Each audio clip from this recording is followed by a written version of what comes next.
కోపంతో పాటు ఇలా అనిపిస్తుందా? లైట్ తీసుకోవద్దు. అవన్నీ బ్రెయిన్ ట్యూమర్ లక్షణాలే. బ్రెయిన్ ట్యూమర్ అనేది ఒక తీవ్రమైన వ్యాధి. కొన్నిసార్లు ఇది కేవలం ఒక సాధారణ గడ్డ, కొన్నిసార్లు మెదడులో క్యాన్సర్ కణితిగా కూడా ఏర్పడుతుంది. మెదడు కణితులు తరచుగా ఆలస్యంగా గుర్తించబడతాయి. అప్పటికే ఈ వ్యాధి నయం కానిదిగా మారుతుంది. మెదడు కణితి ఏర్పడినప్పుడు మొదట్లో కొన్ని లక్షణాలు బయటపడతాయి. అయితే ఈ లక్షణాలు చాలా తేలికపాటివి, అందుకే రోగి వాటిని విస్మరిస్తాడు. బ్రెయిన్ ట్యూమర్ ప్రారంభ లక్షణాలు ఏమిటి? దానిని ఎలా గుర్తించాలి? నిపుణులు ఏం చెబుతున్నారో ఈ వివరాలు చూసి తెలుసుకుందాం. భారతదేశంలో ప్రతి సంవత్సరం 50,000కు పైగా ప్రజలు బ్రెయిన్ ట్యూమర్తో బాధపడుతున్నారు. వీరిలో 20% మంది పిల్లలు. మెదడు కణితికి ప్రధాన కారణాలు పర్యావరణ మార్పులు, రసాయనాలు, విష పదార్థాలకు గురి కావడం, జన్యుపరమైన కారణాలు. మెదడు కణితికి ప్రారంభంలోనే కొన్ని లక్షణాలు బయటపడతాయి.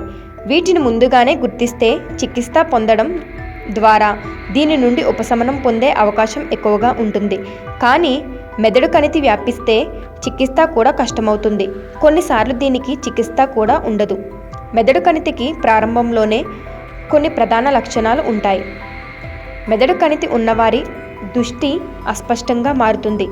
జ్ఞాపక శక్తిపై ప్రభావం, ఆకస్మికంగా స్పృహ కోల్పోవడం, మాట్లాడటంలో ఇబ్బంది పడటం, పదాలను ఉచ్చరించడంలో ఇబ్బంది పడటం, పదాలను గుర్తించకపోవడం, బలహీనంగా అనిపించడం, నడవడానికి ఏదో పని చేయడానికి ఇబ్బందిగా అనిపించడం లాంటివి కనిపిస్తాయి.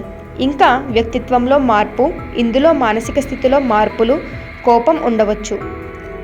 దీనితో పాటు చెవుల్లో నిరంతరం రింగ్ శబ్దం కూడా మెదడు కణితి లక్షణం కావచ్చు.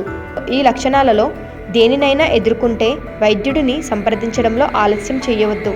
ప్రారంభ రోగ నిర్ధారణ తర్వాత చికిత్స ప్రారంభించినట్లయితే మెదడు కణితి నుండి కోలుకునే అవకాశం ఎక్కువగా ఉంటుంది.